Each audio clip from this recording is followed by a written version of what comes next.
Il y a des choses que l'on ne voit pas, des choses qui se déroulent dans l'ombre pendant que vous respirez, pendant que vous vivez, pendant que vous luttez. Et ce que je vais vous révéler aujourd'hui pourrait tout changer dans votre compréhension de ce combat que vous menez en silence. Vous pensez que la luxure n'est qu'une tentation passagère, un moment de faiblesse, une image qui s'impose, une pensée qui traverse l'esprit. Mais ce que peu de gens réalisent, c'est que chaque fois que vous cédez, il ne s'agit pas seulement de vous. Il y a un autre monde, un monde invisible, et ce monde réagit. Imaginez un instant, vous êtes seul dans votre chambre, les lumières sont éteintes, votre téléphone dans la main. Personne ne vous voit, personne ne sait, mais dans cette pièce, vous n'êtes pas seul. Jamais. Le monde spirituel ne dort pas, il observe, il réagit, il enregistre, et ce qui se passe dans l'invisible à chaque instant de luxure est bien plus terrible que ce que vous pourriez imaginer. La Bible nous dit que nous ne luttons pas contre la chair et le sang, mais contre les dominations, contre les autorités, contre les princes de ce monde de ténèbres, contre les esprits méchants dans les lieux célestes. Vous comprenez ce que cela signifie? Cela signifie que votre combat n'est pas juste contre vos désirs. C'est une guerre spirituelle. Et la luxure est l'une des armes les plus redoutables de l'ennemi. Parce que, voyez-vous, la luxure ne détruit pas seulement votre corps, elle ne détruit pas seulement votre esprit, elle ouvre des portes dans le monde spirituel, des portes que vous ne voyez pas, des portes par lesquelles des choses entrent, des choses qui n'ont qu'un seul objectif, vous détruire. Jésus l'a dit clairement. Il a dit, « Vous avez appris qu'il a été dit, tu ne commettras point d'adultère. Mais moi, je vous dis que quiconque regarde une femme pour la convoiter a déjà commis un adultère avec elle dans son cœur. » Pourquoi ces mots? Pourquoi cette sévérité? Parce que Jésus voyait ce que nous ne voyons pas. Il voyait la réalité spirituelle derrière l'acte physique. Chaque fois que vous nourrissez la luxure, vous n'alimentez pas seulement un désir charnel, vous alimentez des forces spirituelles, vous leur donnez du pouvoir, vous leur donnez un droit légal sur votre vie. Et ces forces ne viennent pas pour jouer, elles viennent pour dévorer. Laissez-moi vous raconter quelque chose. Il y a des années, j'ai rencontré un homme brisé. Il était assis en face de moi, les yeux vides, et il m'a dit « Je ne sais plus qui je suis. J'ai perdu ma famille, j'ai perdu mon travail, j'ai tout perdu, et tout a commencé par quelque chose que je pensais pouvoir contrôler. La luxure. Il pensait que c'était juste une habitude, une petite faiblesse, mais ce qu'il ne savait pas, c'est que chaque fois qu'il cédait, il invitait des démons dans sa vie, littéralement. Et ces démons ont pris racine. Ils ont détruit son mariage, ils ont détruit sa dignité, ils ont détruit son identité. Et ce n'est pas une histoire isolée, c'est l'histoire de millions de personnes qui ne comprennent pas la gravité spirituelle de ce qu'ils font dans le secret. Alors que se passe-t-il réellement dans le monde spirituel quand vous cédez à la luxure? Premièrement, il y a une célébration. Oui, vous avez bien entendu, les forces des ténèbres célèbrent parce que vous venez de leur donner exactement ce qu'elles voulaient. Vous venez de prouver que vous êtes faible, que vous êtes contrôlable, que vous êtes prévisible, et elles savent qu'elles peuvent revenir encore et encore. Peu importe tes fautes, Dieu accepte toujours le repentir sincère. Ne laisse pas passer cette chance. Découvre ce guide unique qui peut transformer ta relation avec le Seigneur. Comment se repentir vers Jésus-Christ en seulement 30 jours. Clique sur le premier lien en commentaire. Et fais le premier pas vers un nouveau départ. Deuxièmement, il y a une contamination. La luxure ne reste jamais isolée. Elle se répand, elle infecte vos pensées, vos relations, votre manière de voir les autres. Elle transforme les êtres humains créés à l'image de Dieu en objets de consommation. Et spirituellement, cette contamination crée une atmosphère autour de vous. Une atmosphère sombre, lourde, oppressante.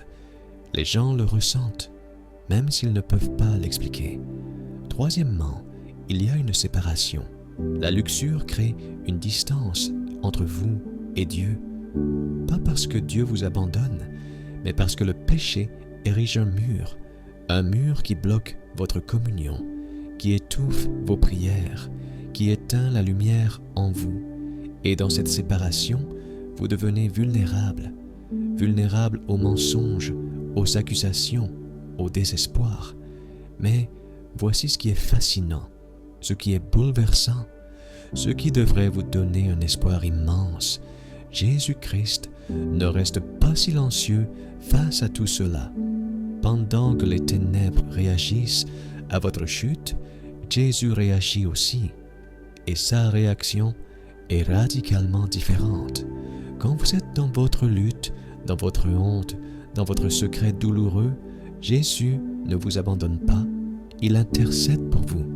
Il combat pour vous. Il se tient entre vous et l'accusateur qui veut votre destruction. La Bible dit que Christ est à la droite de Dieu et qu'il intercède pour nous, toujours, sans relâche. Vous voyez, le diable veut que vous croyiez que vous êtes trop loin, trop souillé, trop brisé. Mais Jésus dit, non, je t'ai racheté, tu es à moi, et je ne te lâcherai pas. Quand la femme adultère a été traînée devant Jésus, prise en flagrant délit, humiliée publiquement, condamnée par tous, vous savez ce qu'il a fait? Il s'est baissé.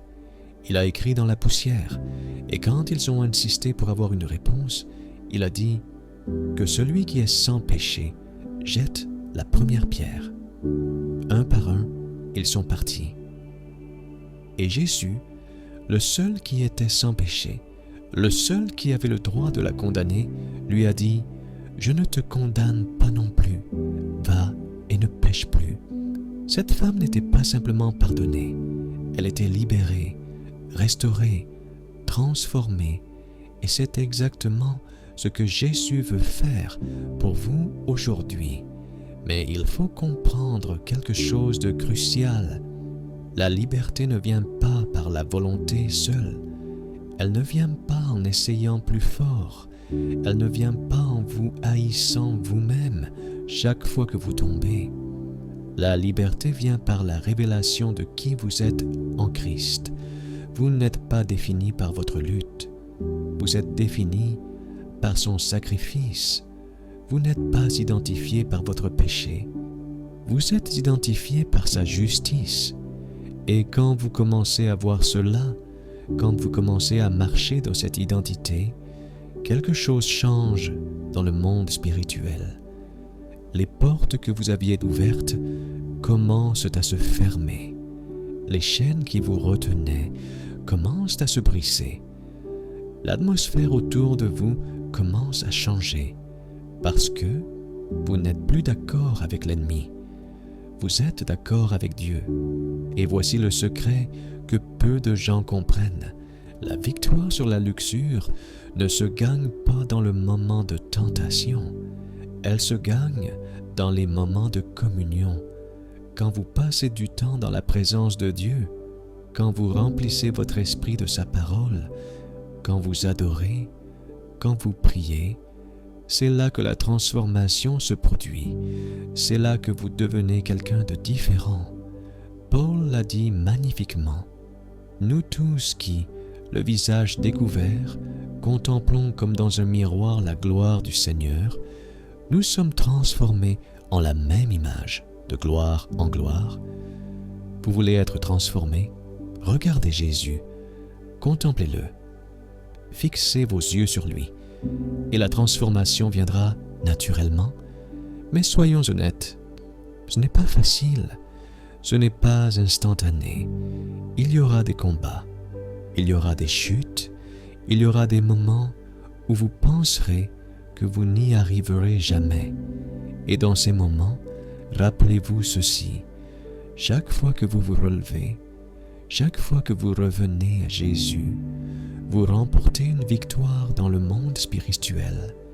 Vous déclarez à l'ennemi qu'il n'a pas le dernier mot, que Jésus est plus fort, que la grâce est plus puissante. Il y a une guerre qui se déroule pour votre âme, une guerre pour votre destinée, une guerre pour votre identité. Et la luxure n'est qu'un champ de bataille parmi d'autres. Mais c'est un champ de bataille crucial. Parce que ce que vous faites dans le secret détermine qui vous devenez en public. Alors ce soir, quand vous serez seul, rappelez-vous, vous n'êtes jamais vraiment seul. Le monde spirituel réagit. Les ténèbres veulent votre défaite. Mais Jésus veut votre victoire. Et il a déjà payé le prix pour que vous soyez libre. La question n'est pas « ai-je assez de force ?» La question est « est-ce que je crois que sa force est suffisante ?» Parce que si vous croyez, si vous lui faites vraiment confiance, alors la liberté n'est pas juste possible, elle est inévitable.